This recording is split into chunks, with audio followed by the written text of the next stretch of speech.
Hello प्यारे दोस्तों, स्वागत है आपका इंटरव्यू क्लासेस में। आज हम बात करेंगे अपने क्लास 10th के इंग्लिश के मॉडल पेपर जो आपके इस बार एग्ज़ाम में रहने वाला है 2023 के लिए। ठीक है ना। सभी सब्जेक्ट के मॉडल पेपर जारी किए जा चुके हैं, बिल्कुल इसी के अकॉर्डिंग आपका पेपर आएगा। सेम टू सेम ये पैटर्न रहेगा। ठीक है ना। तो बिल्कुल इसी को ध्यान में रखते हुए आपको अपनी प्रिपरेशन करनी है। ठीक है ना। टाइम आपको मिलने वाला 3 घंटे और 15 मिनट। मार्क्स होंगे आपके 80। ठीक है ना। इस यूट्यूब चैनल पे आपको इंग्लिश, मैथ्स और साइंस तीनों के मॉडल पेपर का सलूशन मिल जाएगा। ठीक है ना। और भी अदर इम्पोर्टेंट जो आपके एग्ज़ाम के रिलेटेड कोई भी न्यूज़ होती तो वो आपको यहाँ पे मिलेगी। और जितने भी इम्पोर्टेंट क्वेश्चन हैं वो भी आपके लिए जल्दी लाए जाएंगे। अगर आपको ये वीडियो पसंद आता है तो दोस्तों के साथ शेयर करिए, लाइक करें और वीडियो को अपने दोस्तों के साथ जितना हो सके उन ग्रुप में भेज दें। ठीक है ना। चलिए स्टार्ट करते हैं और चैनल को सब्सक्राइब ज़रूर कर लें ताकि आपको अपने एग्ज़ाम के रिलेटेड हर अपडेट है वो मिलती रहे। ठीक है ना। चलिए देखते हैं। सबसे पहले आपके लिए इंस्ट्रक्शन लिखे हुए हैं, आराम से पढ़ लीजिएगा। इसमें कुछ खास नहीं है। रोल नंबर जो सबसे ऊपर कॉलम होता है उसमें भरने होते हैं, बाकी वही चीज़ें हैं। ठीक है ना। सेक्शन ए होगा जिसमें आपको पैसेज मिलेंगे। ठीक है। रीडिंग पैसेज होगा, अनसीन पैसेज होगा। कहने का मतलब ये पैसेज आपकी बुक में से नहीं होगा। ठीक है ना। बुक के बाहर से होगा। चलिए देखते हैं क्या है। पैसेज छोटा ही है तो पढ़ लेते हैं, थोड़ी अपनी स्किल बढ़िया हो जाएगी। ठीक है ना। पैसेज को आराम से पढ़ने के बाद ही आंसर दीजिएगा। ठीक है ना। ध्यान रखिएगा। दीज डेज, इन दिनों, it is not unusual to see people listening to music और using their electric gadgets while crossing busy roads और travelling on public transports regardless of the risk involve. क्या होता है इन दिनों में? ये असामान्य बात नहीं है टू सी, लोगों को देखना, जो लोग हमको नज़र आता है क्या, लिसनिंग टू म्यूजिक, गाने सुन रहे, यूजिंग देयर इलेक्ट्रिक गैजेट, जितने भी इलेक्ट्रिक गैजेट हैं, कानों में हेडफोन ईयरफोन डाल लेंगे और सड़क को क्रॉस करते हुए नज़र आ जाएंगे या पब्लिक ट्रांसपोर्ट पे दिख जाएंगे। रिगार्डलेस के बावजूद, किसके, रिस्क इन्वॉल्व होता है इसमें कि वो सड़क को क्रॉस कर रहे हैं, ईयरफोन लगाए हुए, तो रिस्क है, लेकिन लोग ऐसा करते हुए मिल जाते हैं हमको। आई हैव ऑफन, अब इस वर्ड को ऑफ्टन भी पढ़ते हैं, ऑफन भी पढ़ते हैं, दोनों प्रोनाउंसिएशन करेक्ट है। ठीक है ना। I have often wondered why they take such risk, मुझे आश्चर्य होता है कि लोग ऐसा रिस्क क्यों लेते हैं। It is because they want to exude, ये एक नया वर्ड है। एग्ज्यूट मतलब होता है फीलिंग। ठीक है। इसका सिनोनिम हो गया पर्यायवाची फीलिंग। ठीक है। अ सेंस ऑफ इंडिपेंडेंस, ये क्यों होता है? क्योंकि दे वॉन्ट टू एग्जीक्यूट, वो फील करना चाहते हैं क्या, अपनी आज़ादी को महसूस करना चाहते हैं। और is it that they want to tell the world to stop bothering them, और ये बताना चाहते हैं कि दुनिया उन्हें परेशान करना बंद कर दे। बॉदर ये नहीं होता है परेशान करना। और is it that they just want to show how cool they are, वो ये भी दिखाना चाहते हैं कि वो कितने कूल हैं, कितने मतलब अपने आज़ाद विचारों के, ऐसा दिखाना चाहते हैं। Whether it is a workman or an executive, earphones have become an inseparable part of our lives। कहते हैं कि काम करने वाला इंसान या एग्जीक्यूट मतलब हो गया कोई रैंक में बड़ा आदमी होता है ना, कोई भी हो, चाहे छोटा आदमी हो चाहे बड़ा आदमी हो, ईयरफोन लगाया हुआ दिख जाएगा। इनसेपरेबल मतलब उसके जीवन से अलग नहीं कर सकने वाली चीज़ बन गए हैं ईयरफोन। ठीक है। Sometimes even leading to tragicomic situation, कभी कभी ये ट्रेजिकॉमिक सिचुएशन का मतलब होता है सैड या कॉमेडी, कुछ भी हो सकता है। ट्रेजिकॉमिक मतलब या तो बुरी बात भी हो सकता है, कभी कोई एक्सीडेंट हो जाए या कभी कहीं गिर जाए तो लोगों के लिए हंसी का पात्र भी बन जाते हैं। कहने का मतलब ये पैसेज है। ठीक है। अब हम देखते हैं कि इसके क्वेश्चन आंसर को कैसे डील करेंगे।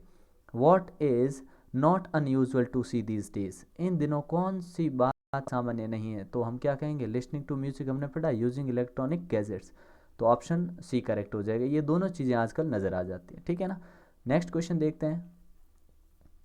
People are people are regardless of risk involve, तो इसमें कौन सा ऑप्शन करेक्ट होगा? रोग क्या नहीं, रिस्क होता है इन्वॉल्व, फिर भी वो काम करते हैं। ऑन बिजी रोड्स मतलब यातायात वाली सड़क पे भी चलते हैं, और ट्रैवलिंग ऑन पब्लिक ट्रांसपोर्ट, तो ऑप्शन कौन सा? ऑप्शन अपना सी करेक्ट हो जाएगा इसके इसमें। ठीक है ना। नेक्स्ट क्वेश्चन देखते हैं। Why do the people take risk, लोग रिस्क क्यों लेते हैं? तो यहाँ पे अपने आंसर आया है क्या, they want to execute a sense of independence, या फिर आगे वाली ये लाइन भी लिख सकते हैं। ठीक है ना। तो क्योंकि 1 मार्क्स का है तो हमने शॉर्ट में लिख दिया है, they want to execute a sense of independence. ठीक है। आज़ादी दिखाना चाहते हैं, आज़ाद दिखना चाहते हैं। ठीक है ना। नेक्स्ट है what leads to tragicomic situation, ध्यान रखिएगा ये लीड्स यानी प्रेजेंट सिंपल टेंस यूज हुआ है, तो आपको इसका आंसर भी प्रेजेंट सिंपल में देना है। तो ईयरफोन्स, क्योंकि ये यहाँ पे ईयरफोन्स प्लूरल हो गया ना तो लीड लग गया, ठीक है, नहीं तो लीड्स लिखना पड़ता, ठीक है। तो ईयरफोन डाल देंगे, पीछे जो है सेम लिख देंगे। अगला है सिमिलर वर्ड है पैसेज में से ही फाइंड करना, तो सरप्राइज के लिए हो जाएगा अपने वंडर्ड, ठीक है ना। नेक्स्ट देखते हैं क्वेश्चन अपना, right opposite word of the following from the passage, passage से अपोजिट वर्ड लिखना है। तो हॉट का होता है अपने कूल, ठीक है ना, कूल आया कूल लिख देंगे। नेक्स्ट पैसेज काफ़ी बड़ा है तो आप इसको टाइम लेके आराम से पढ़िएगा, ठीक है। तो इसके सीधे आंसर पे चलते हैं, मैंने यहाँ टिक लगा रखे हैं, ठीक है ना। सीधे आंसर पे चलते हैं, ऑप्शन वाले तो आप एक बार पैसेज पढ़ोगे तो सारे आंसर आपके सामने क्लियर हो जाएंगे, ठीक है।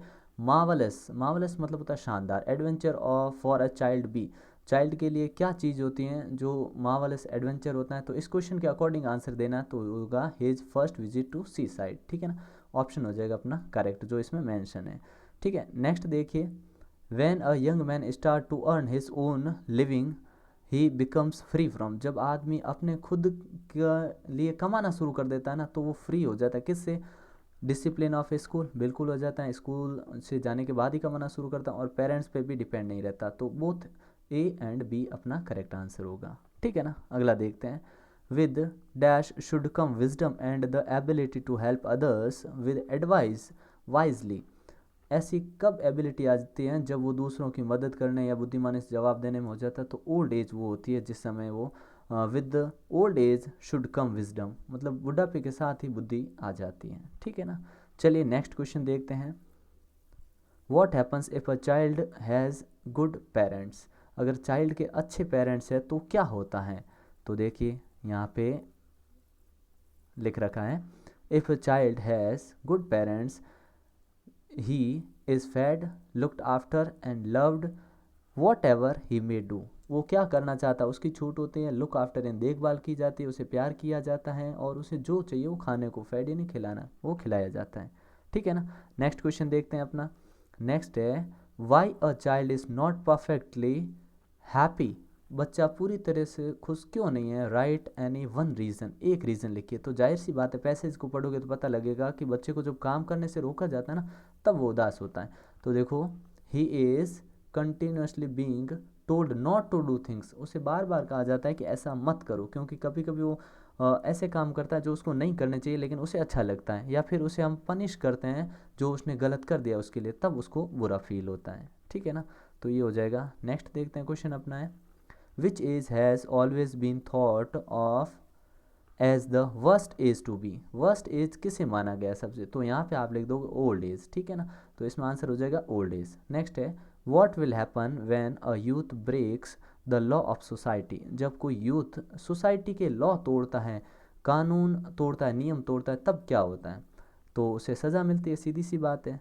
तो इफ़ ही या कोई भी पर्सन है youth breaks the laws of the society as he used to break the law of his parents he may go to the prison, ये तो मतलब घर के नियम तोड़ता तो माता पिता उसको पीटते थे, लेकिन अब वो समाज के नियम तोड़ेगा, कुछ चोरी वगैरह ऐसा कुछ काम करेगा तो ही मे गो टू प्रिजन, उसे जेल जाना होगा। प्रिजन यानी होता है जेल। नेक्स्ट देखिए, right similar word for the following, एक छोड़ दिया क्या, नो ठीक है। फॉलोइंग वर्ड सिमिलर लिखना आपने को है ना। अमेजिंग, अमेजिंग मतलब होता है शानदार, तो उसका सिनोनिम क्या हो जाएगा, पर्यायवाची मार्वलस, ठीक है। नेक्स्ट है आपको अपोजिट वर्ड, तो इंसैनिटी, इंसैनिटी का मतलब हो गया मतलब मूर्खतापूर्ण या पागलपन, ठीक है, ठीक है। तो उसका हो जाएगा वाइज। ये दोनों वर्ड है ना अपने पैसेज में, तो आंसर यहाँ से आपको हमेशा पैसेज में से ही देना है, ठीक है ना। चलिए नेक्स्ट देखते हैं, नेक्स्ट अपने हैं सेक्शन सी, जिसके अंदर क्या आया आपने ग्रामर के पार्ट आए। ग्रामर के पार्ट कहने का मतलब हो गया आपको आंसर देने हैं ग्रामर के जितने भी 15 नंबर के आपके हैं एग्जाम में ग्रामर, ठीक है ना। तो उसके क्वेश्चन है, शुरू में 4 नंबर के आपके टेंस हैं वो देखते हैं। I dash to Jaipur yesterday, yesterday देखते ही आपको पता लग गया सिंपल पास्ट टेंस है, मतलब वर्ब की सेकंड फॉर्म, तो ऑप्शन ए करेक्ट हो गया, ठीक है ना। He usually, usually present simple tense में, तो ये तो बहुत ही ईजी था आपके लिए पहचानना, ठीक है। लेकिन ही के साथ फर्स्ट फॉर्म आएगी क्योंकि प्रेजेंट सिंपल है। अब क्या करें, क्योंकि आपको ऑप्शन ज़्यादा दे ही नहीं रखे, ठीक है ना, टेक्स ही दे रखा है, तो ही सिंगुलर है इसलिए टेक्स वर्ब यहाँ आ जाएगी, ठीक है ना। थर्ड देखिए, we dash in this school for 3 years, यहाँ पे 4 आया और उसके बाद में टाइम आया है, इसका मतलब ये हुआ कि ये अपना प्रेजेंट परफेक्ट कंटिन्यूस टेंस है, ठीक है। तो इसके लिए देखिए, अगर प्रेजेंट परफेक्ट कंटिन्यूस का ऑप्शन नहीं है तो हम प्रेजेंट परफेक्ट टेंस का यूज़ करेंगे, ठीक है ना। तो देखिए कौन सा ऑप्शन करेंगे, we dash in this school for 3 years। तो कौन सा ऑप्शन कर देंगे हम, वी हैव स्टडिंग, ठीक है ना, वी हैव स्टडिंग कर देंगे, नहीं तो वी हैव बीन स्टडिंग भी होता है, ठीक है ना। नेक्स्ट देखिए, the train dash before I reached, यहाँ पे आया क्या है, बिफोर। बिफोर क्या होता है, बिफोर यानी पहले, तो बिफोर से पहले जब भी अपने को ब्लैंक स्पेस देते तो उधर अपने को हैड प्लस V3 भरना है, ठीक है ना। और बाद में दे दे तो सेकंड फॉर्म, तो सेकंड फॉर्म तो यहाँ आई हुई है, इसका मतलब यहाँ पे अपने को हेड और थर्ड फॉर्म भरना है। तो हम क्या भरेंगे यहाँ पे, लीव है ना, तो लीव की second form third form same होती है लेफ्ट, तो head left, option B correct हो गया, ठीक है ना। नेक्स्ट देखते हैं जिसमें आपको इनडायरेक्ट स्पीच मतलब चेंज करना है डायरेक्ट को इनडायरेक्ट में। तो देखिए, Archie said to me I respect you. तो ध्यान रखिए, इसमें आर्ची जैसा था वैसा लिखा, सेड टू को हमने टोल्ड में चेंज किया, मी का मी आया और इन्वर्टेड कॉमा की जगह हमने दैट लगाया, ठीक है। फिर क्योंकि सी फर्स्ट पर्सन है तो सब्जेक्ट के अनुसार चेंज होगा, सब्जेक्ट आर्ची है तो इसके लिए सी प्रोनाउन यूज होगा सब्जेक्टिव केस में, ठीक है। फिर क्योंकि फर्स्ट फॉर्म है इसको हम चेंज करेंगे सेकंड फॉर्म में। और यू जो कि अपना क्या है, यू अपना सेकंड पर्सन है, ये ऑब्जेक्ट के अनुसार, तो ऑब्जेक्ट मी है तो यहाँ ऑब्जेक्टिव केस में मी का ऑब्जेक्ट मी, ठीक है ना। तो Archie told me that she respected me, ठीक है ना। अब अगला देखो, Sid said to me do you learn English, question पूछा हमसे, तो सिड का सिड लिखेंगे शिड, ठीक है ना। अगर यहाँ क्वेश्चन पूछा है तो इफ़ या वेदर आएगा कंजंक्शन, ठीक है, लेकिन यहाँ पे सेड टू की जगह हम लिखेंगे asked.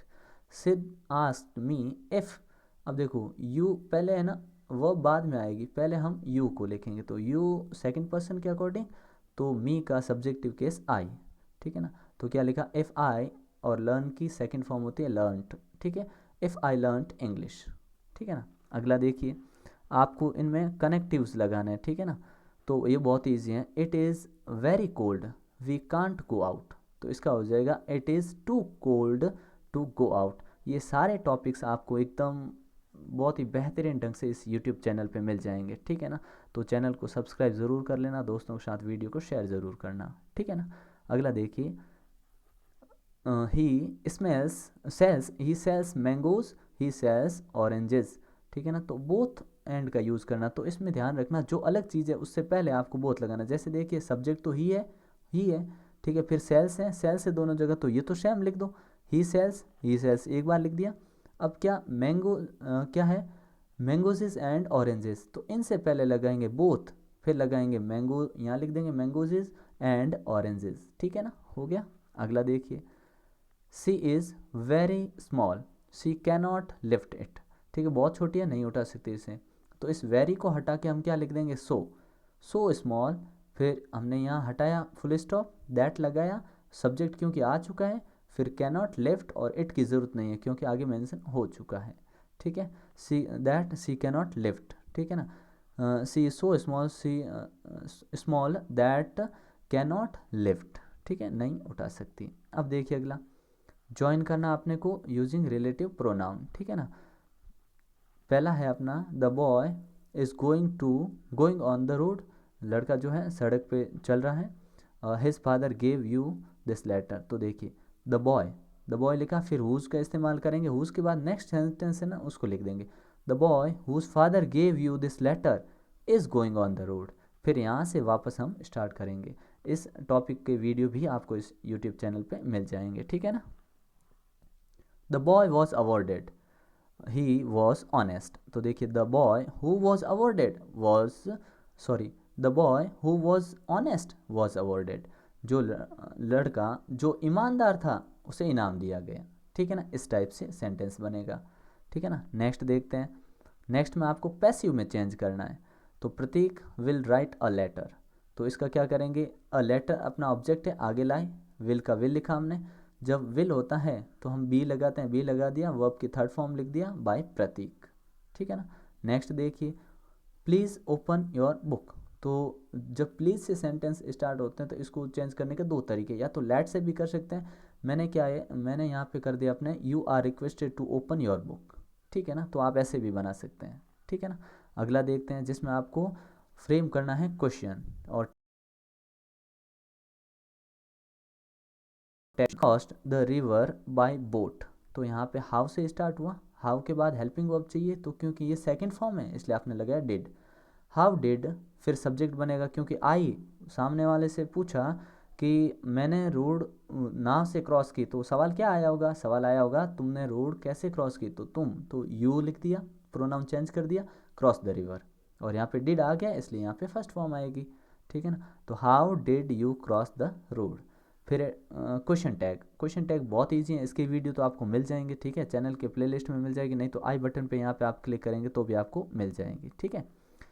Mohan will go to school, तो देखिए विल आया, जब भी हेल्पिंग वर्ब हो तो उसी से बना दो, विल को वांट में चेंज कर दो, पॉजिटिव है इसलिए नेगेटिव बनेगा वांट, और मोहन क्योंकि प्रोनाउन है तो इसके लिए ही प्रोनाउन यूज़ करेंगे, मोहन नाउन के लिए ही प्रोनाउन आएगा, वांट ही, ठीक है ना, ये हो गया, ठीक है। ये ग्रामर का पोर्शन 15 नंबर का बहुत ईजी आता है। सेक्शन बी में क्या होता है आपके, सेक्शन बी में देखिए आपको एक वॉलीबॉल मैच करवाने के लिए आपको प्रिंसिपल को रिक्वेस्ट करना है कि उनको एक एप्लीकेशन लिखो ताकि वो आपके लिए टूर्नामेंट करवा दें, ठीक है। तो एक एप्लीकेशन आई है आपके दी है, और एक दिया आपको आउटलाइन के हिसाब से आपको ईमेल लिखना है, इसका मतलब एप्लीकेशन ईमेल में से कोई एक करना होगा आपको, 5 नंबर का ये होगा, तो ये दोनों बड़े अच्छे ढंग से कर लेना, ठीक है ना। फिर आपको स्टोरी दी हुई है, ठीक है ना, 2 स्टोरी आएगी उनमें से कोई एक करनी है आपको, ठीक है ना। तो यहाँ पे एक स्टोरी दी हुई है बैड कंपनी, और नोटिस रोटन टीचर्स, हाँ, जिसमें ना पिता अपने बेटे को बताते हैं कि एक एप्पल सभी एप्पल को सड़ा देता है, उसी प्रकार कंपनी का मतलब संगति का बहुत असर होता है, ये वाली है। और दूसरी है एक चोर जो कि राजा, और ये स्टोरी आप पढ़ लेना कौन सी है, ठीक है ना। ये स्टोरियाँ कहने का मतलब आपको 2 स्टोरी तैयार रखनी है, कोई भी स्टोरी आ सकती है आपको, कहने का मतलब रटनी तो है ही नहीं, आपको समझना है और उसको अपने लैंग्वेज में लिख देना है, ठीक है। आउटलाइन आएगी उसके हिसाब से आप बना सकते हैं। फिर आपको पैराग्राफ लिखना पड़ेगा, एक विजुअल ऐड आएगा, कहने का मतलब ये दिखा कि कोरोना वायरस वैक्सीनेशन हुआ था उसके बारे में लिखिए, ठीक है ना। नहीं तो बहुत इजी ऑप्शन दे रखा है इस बार तो कि माय फेवरेट टीचर, जो आप बचपन से करते आ रहे हैं, ठीक है ना, इनके ऊपर लिखते आ रहे हैं, ठीक है ना। अगला देखिए पोर्शन क्या था आपने, सेक्शन डी में क्या होता है, टेक्स्ट बुक, यहाँ से टेक्स्ट बुक स्टार्ट होती है जिसमें आपको ये टेक्स्ट बुक के पैसेज मिलेंगे 2, ठीक है। एक ये रहा जो कि आपके कितने नंबर का है, 6 नंबर का, ठीक है ना, 6 नंबर का एक आया, और दूसरा इतने नंबर का होना चाहिए, दोनों ही आपकी बुक से आए हुए हैं, ठीक है। और फिर आपके लिए बड़े क्वेश्चन आएंगे, ध्यान रखना, और इनमें हमेशा आपको ऑप्शन मिलेंगे, मतलब कोई दोनों में से एक कर लीजिए, जैसे right the character sketch of Wanda, ठीक है ना, द 100 डिशेज हैं, ठीक है ना। तो इस प्रकार से जो क्वेश्चन आ रहे हैं उनको आपको क्वेश्चन चैप्टर को अच्छे से पढ़ लेना ताकि आप इन क्वेश्चन का आंसर ढंग से दे सके।